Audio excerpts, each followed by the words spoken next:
The hall was too perfect. Every surface gleamed like frozen light. Every breath hung weightless in crystalline air. Commander Elias Voss had fought in burning skies and collapsed cities. But this silence felt heavier than any battlefield. He stood in the center of a sphere larger than mountains, surrounded by 500 alien delegations suspended in their orbs of light. Some shimmered like clouds of glass dust. Others pulsed with molten veins or endless eyes. None looked human. None looked kind. Above them all, the grand seal of the Intergalactic Council burned in gold, a circle within circles, symbol of civilizations that had forgotten what it meant to bleed. Elias straightened his posture. The scars on his right hand itched under his gloves, faint reminders of the war that had brought him here. The chamber lights dimmed, and a single voice broke the stillness. Commander Elias Voss of Terra, announced a voice, deep, metallic, and without breath. You stand accused of orchestrating the annihilation of the Kothar invasion fleet and violating the doctrine of dominion. Do you understand these charges? Elias's gaze rose to the podium where the High Chancellor Vurek hovered, a creature of crystalline geometry, its body refracting the light into thousands of cold rainbows. I understand, Elias replied, his tone even, but I won't accept the word annihilation. We defended our home. There's a difference. A ripple of sound coursed through the chamber, not quite laughter, not quite disgust. The translation filters rendered it as a mix of disbelief and amusement. Vurek tilted its faceted head. Home. Such a quaint word. You destroyed 6 fleets, vaporized 20 billion lives. Do you call that defense? Elias stepped forward. His boots echoed once, a lonely sound swallowed by the void of judgment. When your armada burned our skies, we didn't call it war. We called it survival. We fought because the alternative was extinction. If you can't understand that, then maybe it's not humanity on trial. Maybe it's the Council's idea of civilization. A stir rippled through the delegates. The Vurathi, beings of gas and light, shifted hue, a sign of discomfort. The Velti-H, serpentine intellects known for reason, lowered their luminous eyes. Vurek's voice sharpened.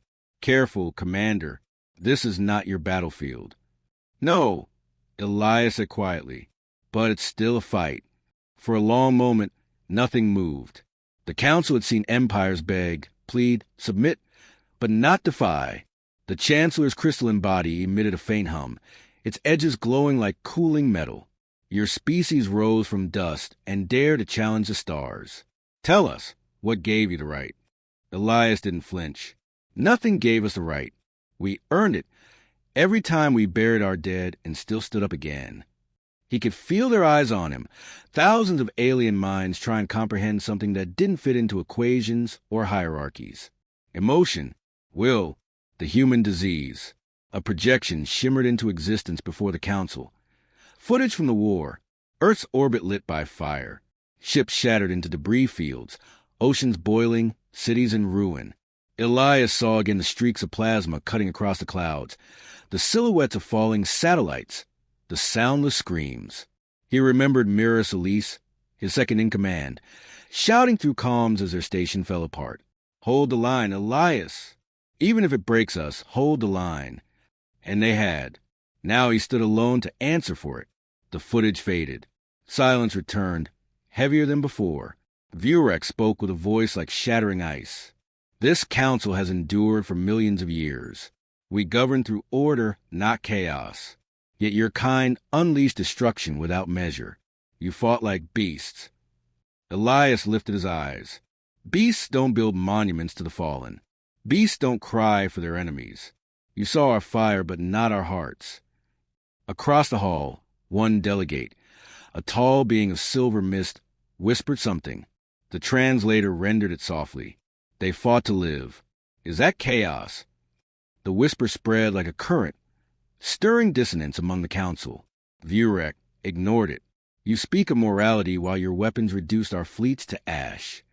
Our weapons. Elias's voice rose slightly, edged with something raw. Your fleets burned the forests of the Amazon, poisoned the seas, slaughtered civilians. We responded with what little we had. Old satellites, improvised railguns, the will to stand. You call that annihilation? I call that human. He stopped himself before anger carried him further. Control. Always control. Vurek's body refracted light into a glare that filled the chamber. Your passion betrays you. You justify carnage with sentiment.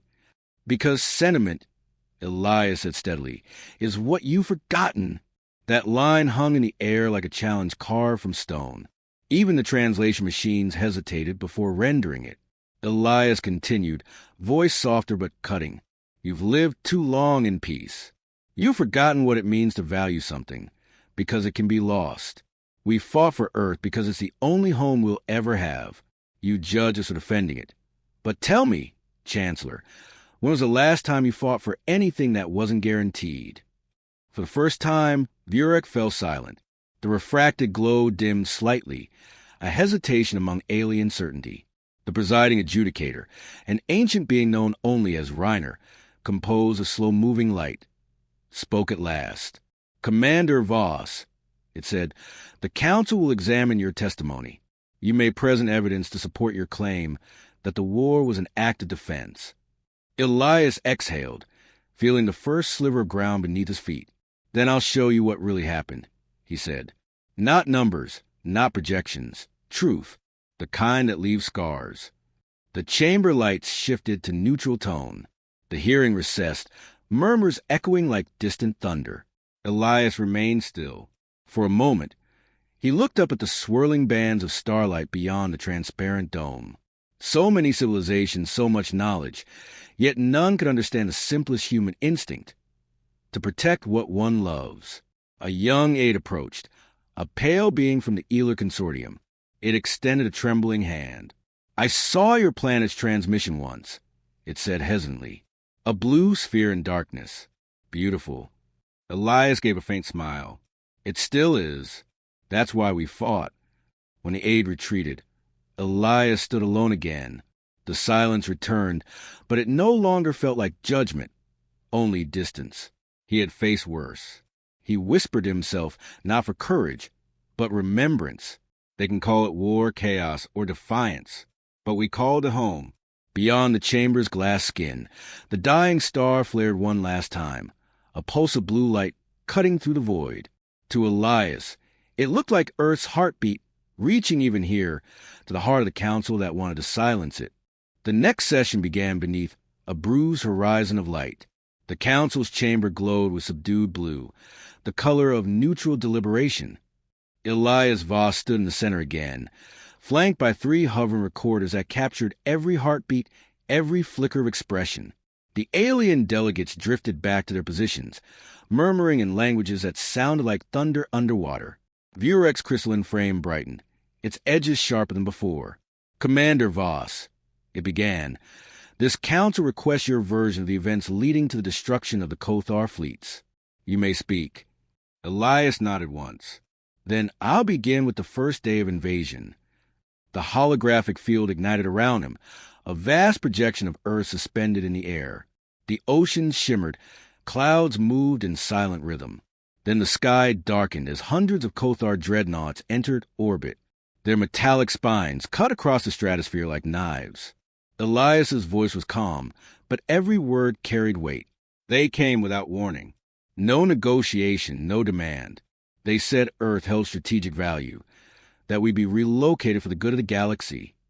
The council watched as a hologram showed streaks of fire descending toward Earth cities. The bombardment looked like a meteor storm. Elias continued. They targeted communication grids first, then the orbital platforms. Within the first hour, half the network was gone.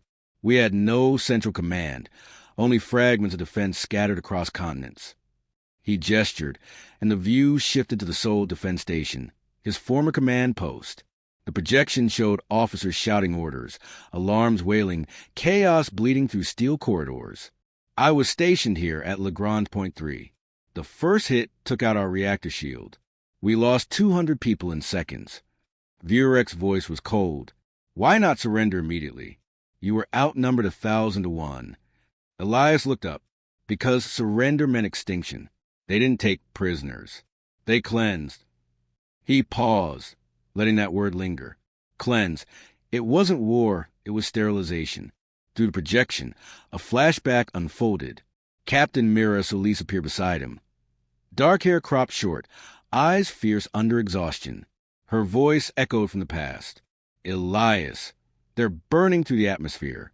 We can't intercept them all. Then hit what you can, Elias had said, scanning orbital readouts. Every second we hold buys time for evacuation. Evacuation to where? The oceans are boiling, the cities are gone. Then they'll run. Humans always run until we find a way to fight back. The council watched silently. Some delegates leaned forward. Others recoiled from the raw emotion of the human voices. Elias returned to the present. Our first victory came 12 hours later. One of our railgun satellites managed to breach a Kothar dreadnought shield. The debris burned over the Atlantic. We thought we could win. We were wrong. He switched the hologram to Earth's surface, a city engulfed in flames. They landed ground troops, towering warforms, organic machines. We had no countermeasure. Soldiers fought in streets with rifles that barely scratched their armor, yet they held, street by street, room by room. He let the imagery speak for itself. Humans running into collapsing buildings to drag out the wounded, a medic shielding a child with her body as shrapnel tore the air, a soldier laughing through blood, saying, "Tell her we didn't run." The murmurs in the chamber grew uneasy. For beings who had long erased violence from their worlds, the sight of such relentless will was almost alien. One delegate, a slender creature made of translucent membranes, finally spoke. "You fought knowing you would die." Elias met its gaze. Dying wasn't a fear. Forgetting was. Vurek interjected. And what of the counterattack? Records show Earth used nuclear devices near its own cities. Yes, Elias said evenly. Because losing everything was better than being enslaved.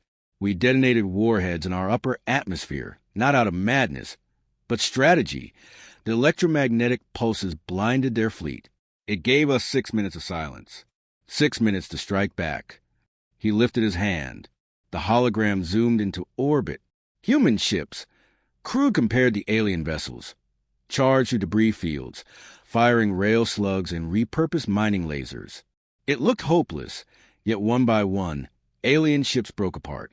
Our weapons weren't superior, Elias said. Our people were. Engineers reprogrammed satellites mid-battle. Civilians carried ammunition when soldiers fell. Even musicians and teachers joined defense lines. That's what you call chaos. We call humanity. The hall darkened again. The recording ended.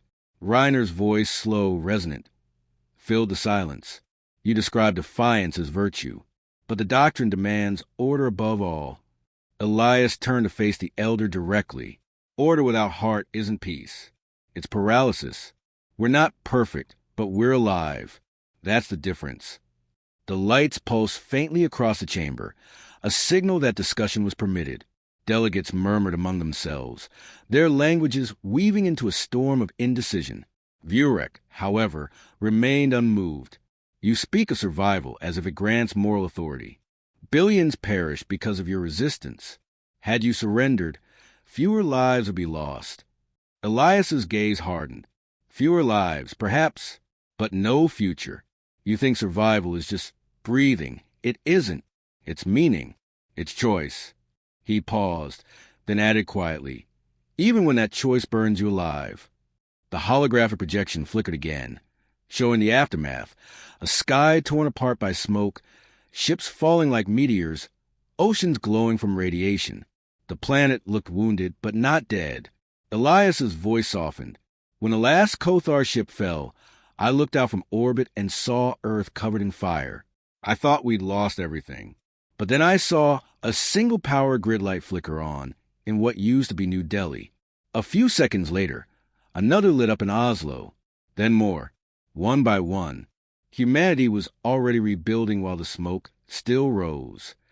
He turned back toward the council. That's why I'm standing here. You see chaos. I see life refusing to die. The hall fell into silence.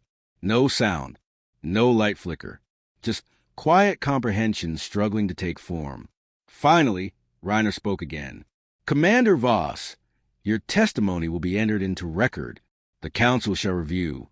Elias inclined his head. Then remember this when you do. We never wanted war.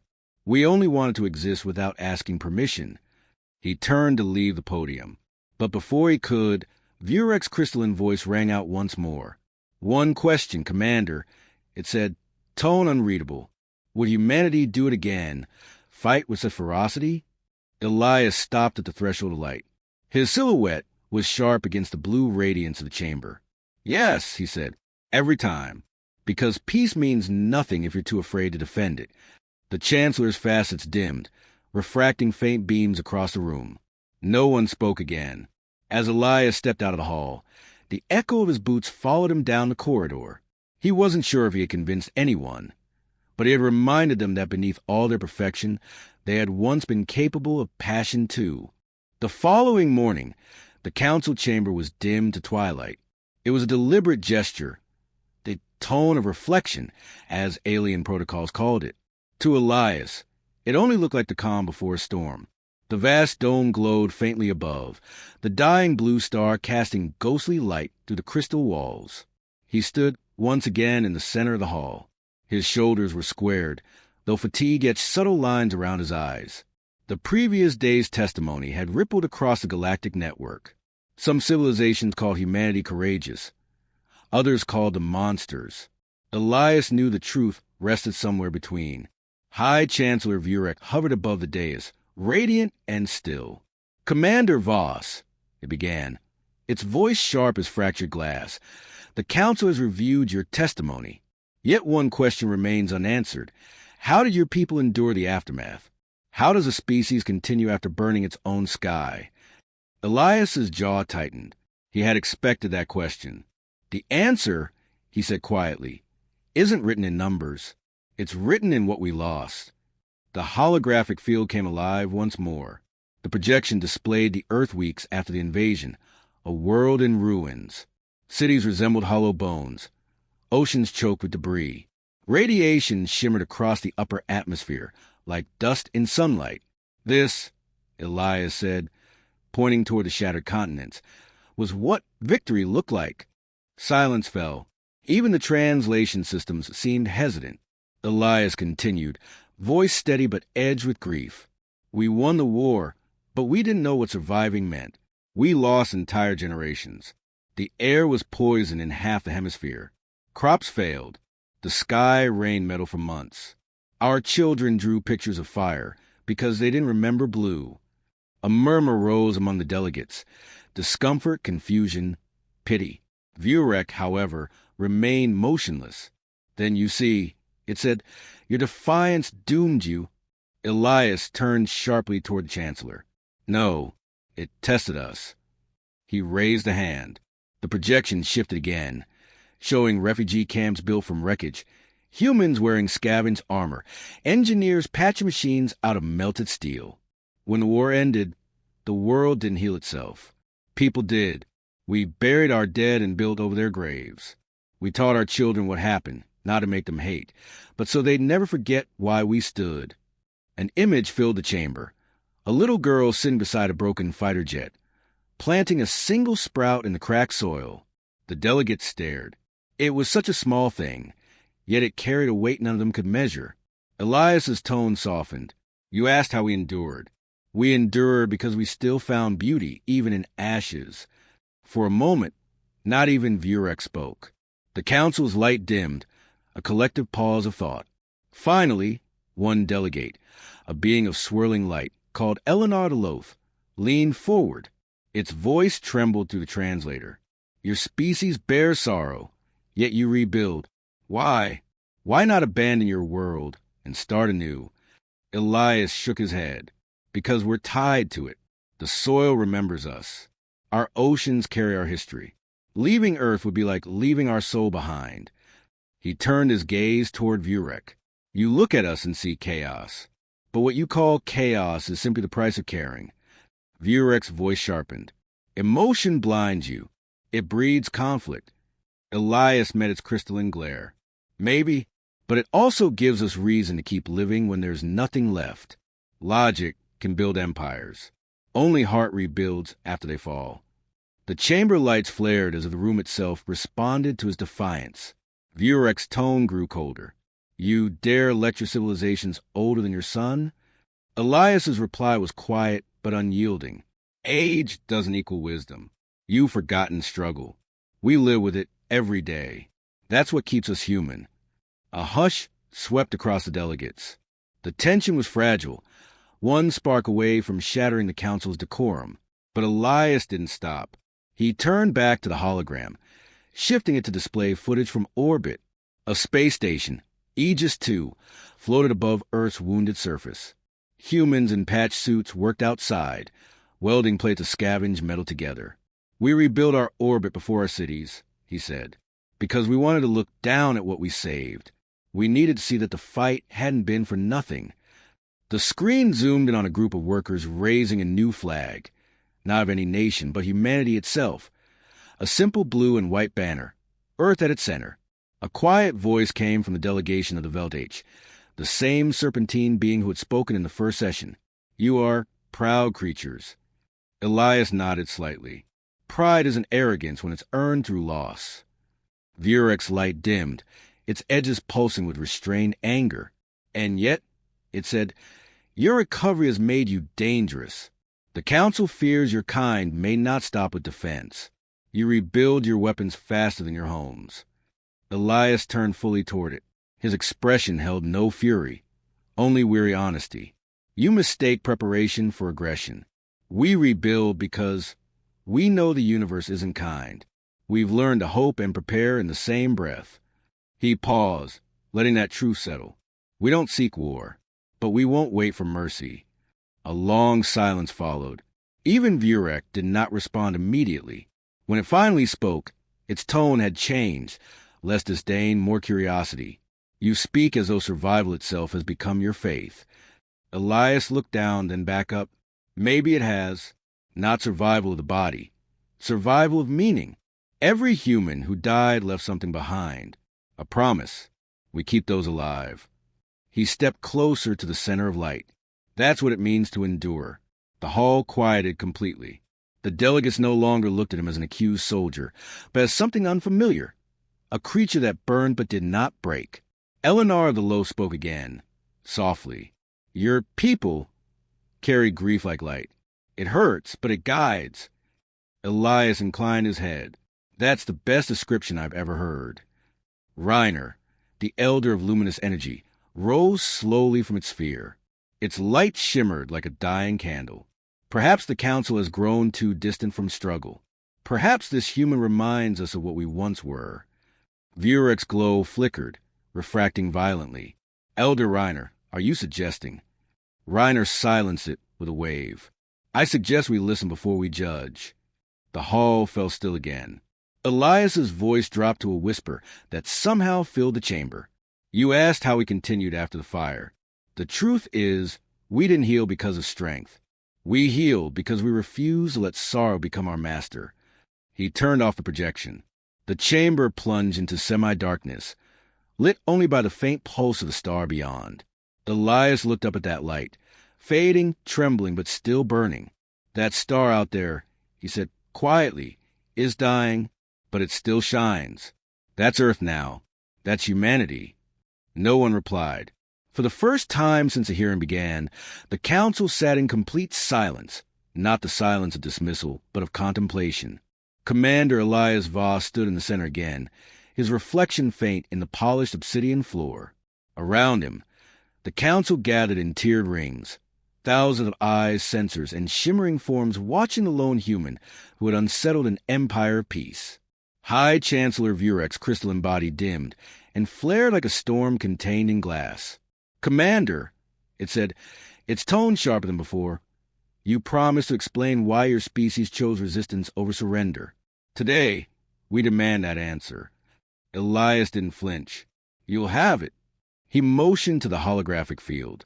This time, instead of scenes of destruction, a different image appeared.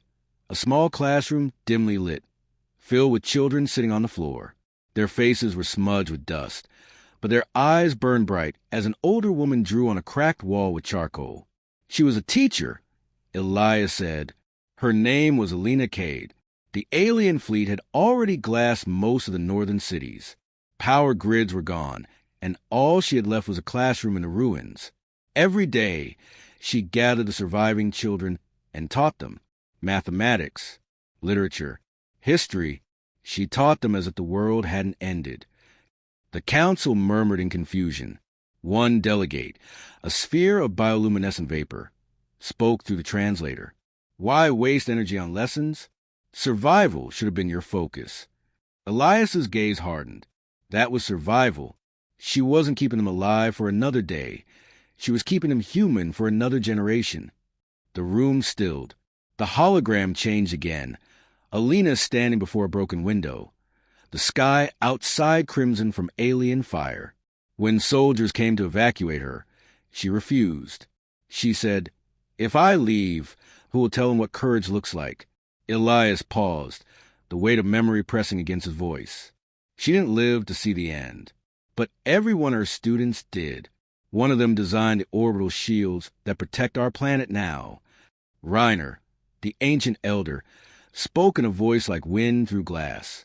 "You mean to say your defiance was born not from hate, but from remembrance?" Elias nodded. "We didn't fight because we loved war. We fought because surrender would have erased everything we were. You can rebuild a city. You can't rebuild a soul once it forgets who it is." Vurek's light flared sharply. "And yet your soul brought destruction upon countless worlds. Reports indicate your retaliation collapsed 3 enemy colonies. That is not defense. That is vengeance." Elias met the Chancellor's glare without hesitation. "You speak as if vengeance and survival can't overlap. You weren't there when they burned the first forest, when the seas boiled, when the invaders transmitted their declaration that humanity was to be cleansed. You call it vengeance. We call it a message." He changed the projection. Images of Earth's fleet assembling for the counterattack. The ships weren't sleek or graceful like those of the Council civilizations. They were jagged, welded from the remains of factories and fallen satellites, painted with the names of lost cities. Sydney, Lagos, Delhi, New York. Every ship we sent carried the ashes of someone who died. We didn't go to conquer. We wanted to make sure no one else would ever decide we were a species that could be erased. Vurek leaned forward. "So, you admit it was retribution?" Elias's voice stayed calm, controlled. "It was protection born from pain. Tell me, Chancellor, if your people were hunted, would you let them be slaughtered again for the sake of appearing civilized?" A ripple spread through the delegates. None answered. He took a slow breath. "You call yourselves enlightened. You've built an order that values harmony over truth. But peace without pain is fragile. We learned that the hard way." Eleanor the Loath, glowing faintly in soft amber, spoke again. "Perhaps that is your curse, that you must suffer to grow." Elias gave a faint smile. "Or our gift." He walked toward the hologram's edge and zoomed out, the map now showing the battlefield of the final assault, where the human fleet faced an armada 100 times larger. When our last ships jumped into orbit above Titan's edge, our generals knew we couldn't win. But we also knew we couldn't afford to lose.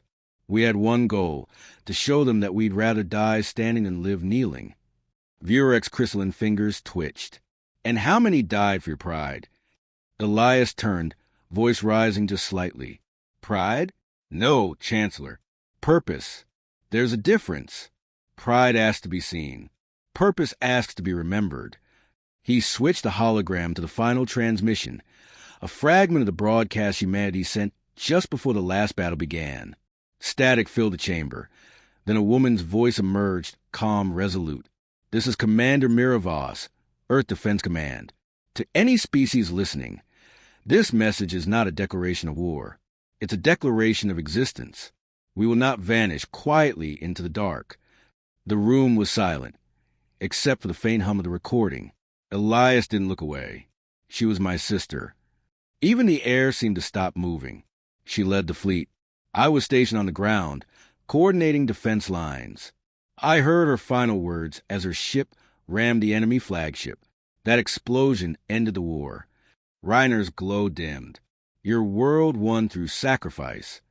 "Yes," Elias said softly, "and that's why I'm here. You asked how we could invade a council fleet. why we fought back so ferociously. It wasn't about dominance. It was about survival with dignity. Every time we're told to kneel, something in us refuses. That's not arrogance. That's history. He turned to face the chamber fully. If that frightens you, then maybe it's because we remind you of what your civilizations lost long ago, the willingness to bleed for something that matters. The council's murmur grew uneasy. Elinar's light pulsed, not with anger, but curiosity. And what now, Commander? Do humans still prepare for war? Elias's expression softened. No, we prepare for peace, the hard kind, the kind that has to be earned every day. We teach our children that war isn't glory. It's a shadow that follows when we forget who we are. But if it ever comes again, we'll stand the same way we did before. Not because we want to fight, but because we know what happens if we don't. The chamber grew utterly still. Even Vurek seemed at a loss for words. Finally, Reiner spoke, voice faint as an old echo. Perhaps the council should stop fearing what humanity might do, and start asking what we might learn from them. Vurek's crystal surface flickered. You cannot be serious, Elder. Reiner turned, its light casting long shadows. They have done what even the oldest among us have forgotten, endured the void and found meaning in it. Elias said nothing. He simply met the Chancellor's gaze, not as a defiant soldier, but as a survivor who no longer needed to prove his worth. After a long pause, Vurek spoke, its tone quieter now. Your world's defiance has changed the Council's perception. But understand this, human. The path you walk will isolate you. Elias nodded. Then we'll walk it anyway. He deactivated the hologram. The light vanished, leaving only the dim pulse of the dying star outside the dome.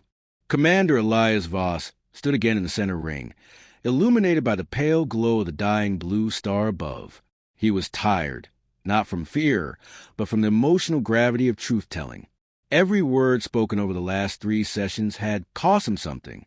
Today would be the last hearing. The great assembly shimmered into being, thousands of alien delegates appearing like a cosmic mosaic of light, energy, and flesh. High Chancellor Vurek presided at the apex, its crystalline body flickering with restrained unease. Elder Reiner hovered beside it, luminous but still. Vurek spoke first, voice ringing across the dome. Commander Voss of Earth, this council has heard your defense, your justification, and your grief. But there remains one question, the most important of all. Elias waited. Vurek's tone hardened. You've shown us how humanity fought, how it suffered, how it rebuilt. But tell us now, what have you become? The chamber went silent. Even the sound of breathing, human or otherwise, seemed to fade. Elias inhaled slowly, then looked up toward the star burning faintly beyond the transparent dome. That depends, he said quietly, on whether you see survival as a burden or a lesson. The holographic field activated, not with images of war this time, but of Earth as it was now. Blue oceans returned, forests regrown over the bones of cities, great solar rings orbiting in quiet beauty, ships gliding across the atmosphere, carrying no weapons, only explorers. This, Elias began, is what we become. He gestured toward the projection. We build again, not to prepare for another war, but to make sure life, any life, would never face extinction the way we nearly did. Every orbital ring you see is a sanctuary for endangered species. Every outpost carries archives, art, and history from worlds that no longer exist. Elinar the Loth leaned forward, its amber light flickering with curiosity. You preserve other species? Even your enemies? Elias nodded. Especially them. Mercy is the only victory that lasts. Vurek tilted its crystalline head. And yet you still build fleets. Elias met its gaze. We build fleets to travel, not conquer. But we keep our defenses, not out of fear, but memory. Peace means nothing if you're too naive to protect it. A few delegates murmured approval. Others remained silent, uncertain. Reiner's calm light pulsed faintly, urging him to continue. Elias stepped closer to the hologram center. The display shifted to a research outpost orbiting the ruins of an alien world. Once an enemy stronghold, now a cradle of new life. We learned something strange after the war, he said. The species that invaded us, the Xeran Dominion, didn't vanish. Their survivors surrendered, and we gave them shelter. Vurek's glow flared. Impossible. You spared those who annihilated your cities. Elias's expression didn't waver. Yes, because if we hadn't, we would have become what we fought. He paused, letting the words settle. The hardest lesson we learned was forgiveness, not the kind that forgets, the kind that refuses to poison the future. Elinar's form shimmered faintly.